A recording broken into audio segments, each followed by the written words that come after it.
Good morning and welcome to your Farm and Home Show. My name is Joanna Coles, and this morning we're visiting with Dr. Ray Smith. He's with the University of Kentucky Extension Forage Specialist there. This is a hot topic. Fertilization, the cost of fertilizer, how much do I need? But probably the easiest thing is soil test. In some counties are free, some are very low cost.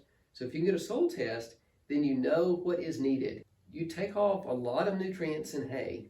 In fact, we're talking in the hundreds of pounds of fertilizer nutrients coming off in that hay. And so you really need to soil test every year to make sure that you're putting back on that right amount. Every year, get that soil test, see what we need to apply. With fertilizer being so high, we've kind of seen a trend of maybe farmers not applying all the nutrients. If you skim, then you're going to be reducing yields.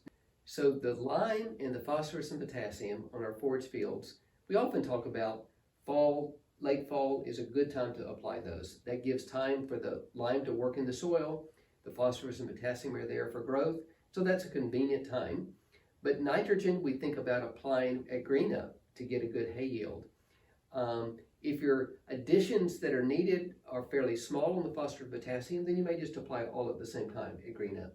Okay, but if it was low, we missed that fall. You still need to go ahead. Yeah. The only thing that lime takes a while to act, so that you can't get around that, but you need to put on those recommendations, and particularly if you're in the lower end of medium or you're in the low range, your yield's gonna be hurt. You know, you can have, here's a very thrifty tall fescue plant that has been well fertilized. Here's from from an orchard grass field that it's struggling. You can even see the kind of yellowing. It doesn't have the nutrients that it needs. I recognize that the cost of fertilizer, particularly the last couple of years, has been very high. It's come down some. It's not as low as historic levels. And so you may say, I can't afford to fertilize, but think to yourself, how much hay do you need?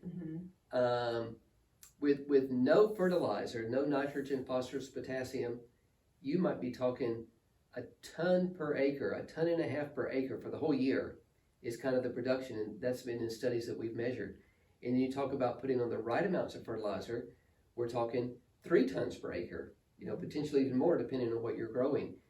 So if you need the hay, then you're going to have to fertilize. And we've talked some about nitrogen fertilizer, and a real benefit of having a legume doesn't have to be alfalfa, it can be red or white clover. They're putting nitrogen into the soil. So in that hayfield, you may have red clover added in with your tall fescue or your orchard grass to be adding that nitrogen to the grass and also giving that higher quality. That's a way you can save on fertilizer prices by using that clover seed.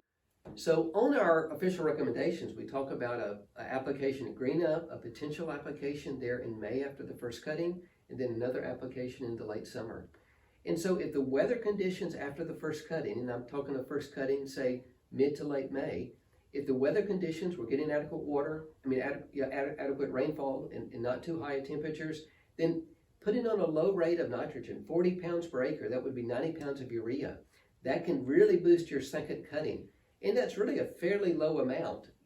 Current prices, that's probably $20 an acre. So that split application, you don't put on all of it at the beginning, all of it in March. It's kind of good insurance. If the conditions are there, if your first hay cutting, you say, I need to make sure I have a good second hay cutting, that extra little bit will make a big difference. So Ray, we have a lot of questions about sulfur and boron, and if those are really important when we're looking at fertility for our hay fields. So those are both essential nutrients, but boron really is just essential. Adding more boron is usually just needed for alfalfa. Okay. And so if you're planting alfalfa, then make sure that you ask in your soil test to do a boron test. Sure, it's needed for the others, but in much lower amounts. Sulfur is needed by all plants to grow. But most of the soils in Kentucky have good organic matter, 3%, some even 4% organic matter, and that has a lot of sulfur tied up in the organic matter that you just have in there from over the years. So we've done a number of tests with sulfur to look at in a high using crop like alfalfa. We've not been able to show a yield reduction or a yield increase from adding additional sulfur.